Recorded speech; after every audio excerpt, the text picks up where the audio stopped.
Hannah Cornelius was a 21-year-old University of Stellenbosch student and the eldest child of Willem and Anna Cornelius. Her family lived in Stellenbosch, a town in the Western Cape province of South Africa. Hannah's family also included her younger brother, an autistic boy whose name has never been released to the media. From the moment her brother was born, Hannah actively took on a significant role in his care. She willingly shared duties surrounding his management and had a say in decisions made in his best interests. Hannah was particularly close to her younger brother and fiercely protective of him, showcasing her deep love and dedication to her family. From the time Hannah was a baby, her parents noticed something unique about her. She was an unusually calm and content child. She rarely fussed or cried, had no trouble feeding, and even teething seemed to pass without the usual difficulties.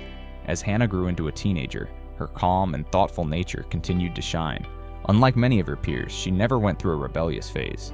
Hannah was a vibrant and joyful young woman, and her life was filled with meaningful connections and adventures. Her social media profiles reflected this beautifully, showcasing a life rich with love and laughter.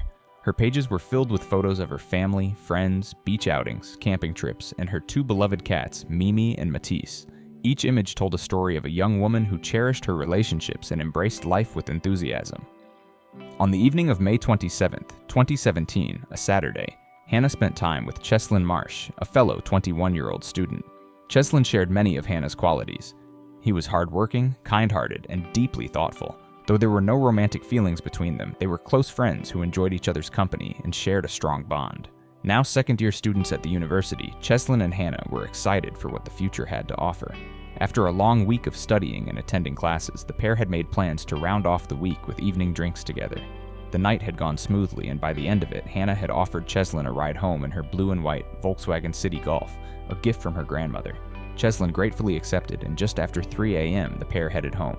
Just 23 minutes later, CCTV had captured Hannah, parked up on a small patch of grass outside of Cheslin's home. As the two chatted and said their goodbyes, they had failed to notice a gang of 4 men walk by. Unknown to the oblivious youngsters, they had not just become the targets for a very cruel and twisted attack.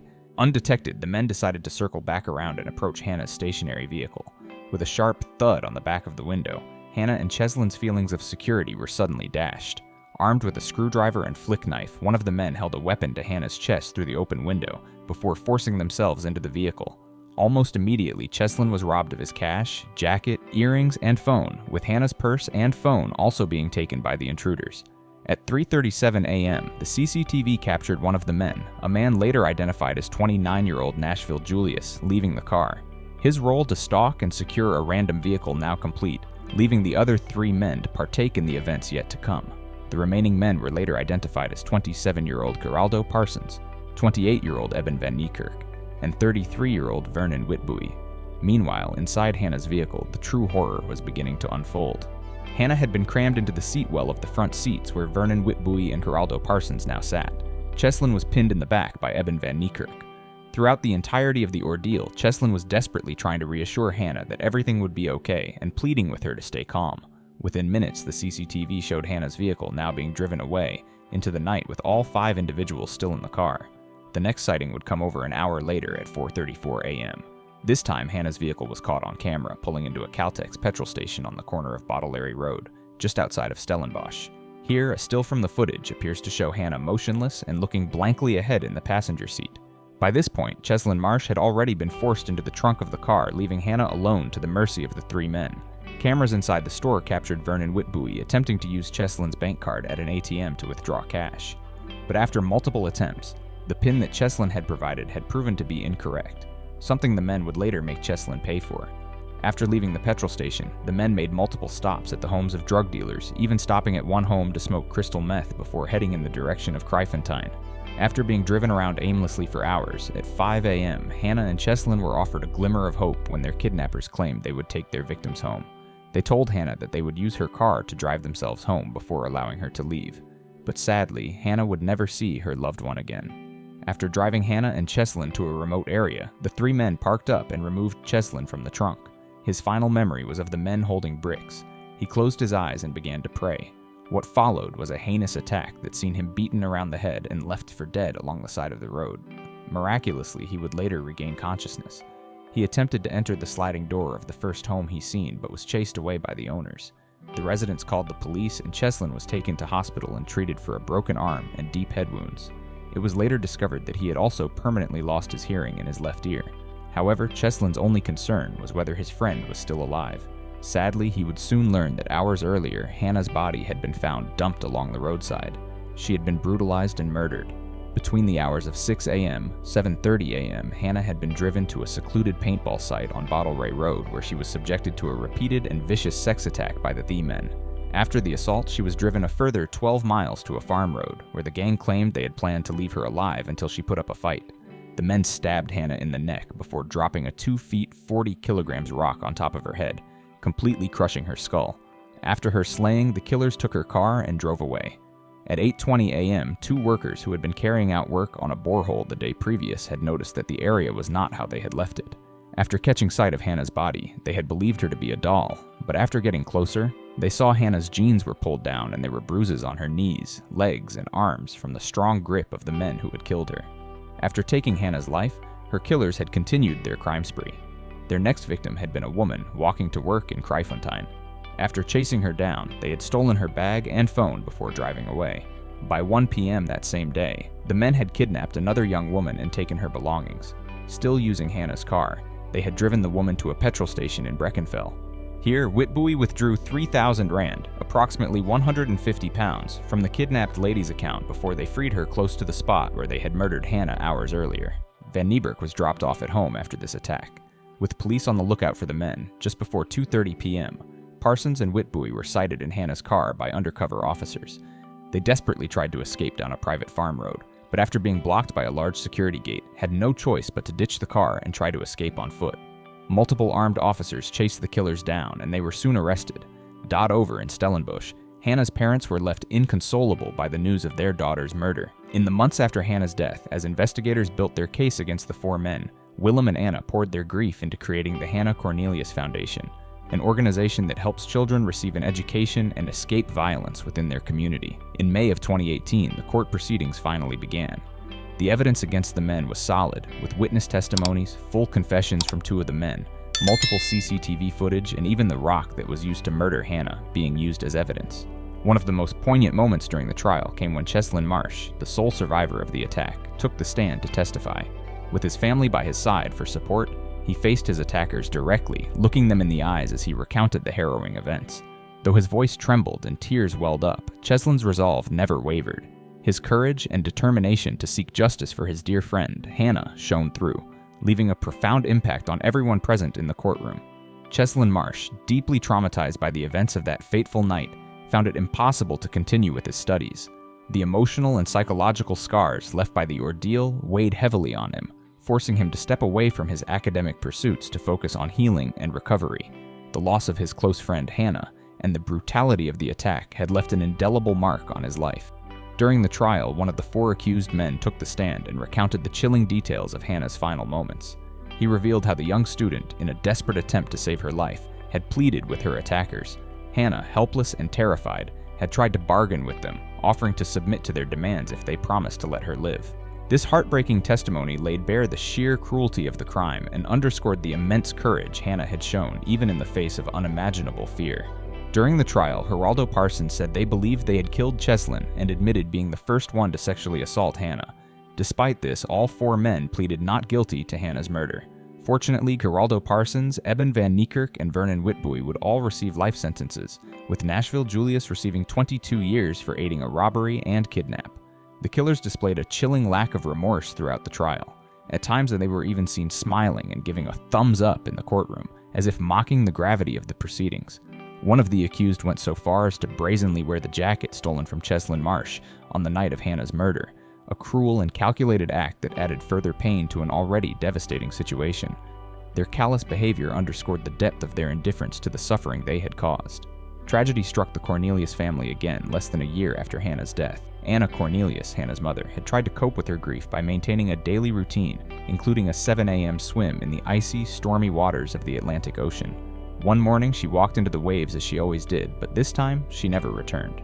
Her disappearance sent shockwaves through the community, leaving many to wonder whether the weight of her unimaginable loss had become too much to bear. Anna Cornelius's body was later discovered floating in the shallow waters near Cape Town. Her husband, Willem Cornelius, struggled to come to terms with her death. He firmly believed that Anna had not taken her own life. Instead, he explained that the overwhelming grief of losing their daughter had drained her both physically and mentally, leaving her a shadow of herself. In his view, Anna no longer had the strength to fight against the ocean's currents, and her death was a tragic consequence of her broken spirit.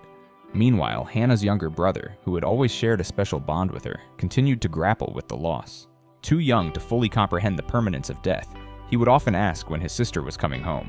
His innocent questions were a heartbreaking reminder of the void left by Hannah's absence, a void that her family felt deeply every single day. Sadly, Willem also passed away at home on the 9th of December 2022. Here is a video of Willem delivering a speech following the court's final verdict. A young woman she met in Europe described her in a poem as being relentlessly friendly and commendably confident in her own skin. And that opinion was shared by almost everyone from all walks of life who met her. From her peers to the senior citizens of the church hiking groups whom she accompanied on several expeditions. Her 16th birthday fell shortly after a backpacking trip to India with her mother. And when we asked her what she would like to have for a birthday party or birthday present, she informed us that she could not in good conscience spend money on herself while people around her were living in poverty. She made and we accepted her proposal to rather make up gift bags for the children in a nearby informal settlement. And she duly accompanied Mr. Kwekwe, our gardener, to Redhill, where she dispensed her party packs. This was also how she celebrated her subsequent birthdays at home. When she enrolled in the University of Stellenbosch, Hannah informed us, I must admit somewhat to our dismay, that she had absolutely no interest in pursuing a career in law. According to her, she wanted to do something that would actually help people. I hope that doesn't go wrong with the officers of this court. It wasn't quite clear exactly how she intended to achieve that aim, but she presented a well thought out and eloquently argued plan for her future. She would major in languages, literature and philosophy, which she loved, and then pursue postgraduate studies in France. The theme of helping was a constant in her life, and I understand it may have led indirectly to the reason why we are here today. If that is indeed the case, then I'm even more proud of her. Me and her mother were immensely proud of raising a child for the new South Africa, a child without the baggage of our generation, with little interest in money, material things, with no prejudices regarding race, religion or social standing. A remarkable child on the cusp of becoming a remarkable woman. My wife, in addition to being my best friend, was the strongest and most competent person I've ever met. She became a shadow of herself, inconsolable, frantic, almost manic in everything she did. Ultimately still in control, but inside she had very little to give. There was very little substance. She turned her back on a successful law practice and plowed every bit of energy she had into the foundation with absolutely no regard for her health or any other practical considerations. No one really knows what happened on that early morning when she decided to go swimming in an ice-cold and stormy Atlantic Ocean. For myself, I do not believe that she committed suicide or she ended herself. But what I do believe is that she did not have the physical or mental strength left to counter any difficulties that she may have experienced. My son Andries does not understand the concept of death. Every night when I put him to bed, he stops in front of a framed photograph of Hannah and asks, when her holiday is over, when is she coming home? Hannah moet nou huis toe kom, haar vakansie is nou klaar. This has now been going on every night for a year and a half. For myself, I find it difficult to express exactly what I feel. I was medically boarded, well short of normal retirement age. I'm sure that had certain financial implications. I haven't yet gotten around to considering that. But even without a medical discharge, I would have resigned from something that I've done as a vocation for 35 years. My concern was that I had no doubt that I could not have maintained the impartiality that is called for by a judicial officer. And if I could not do that, then I had no right to be on the bench. The most obvious observation of the effect of what happened is the manner in which my life has contracted. There is no real joy or anticipation, no hope or expectations for the future, no goals to strive to.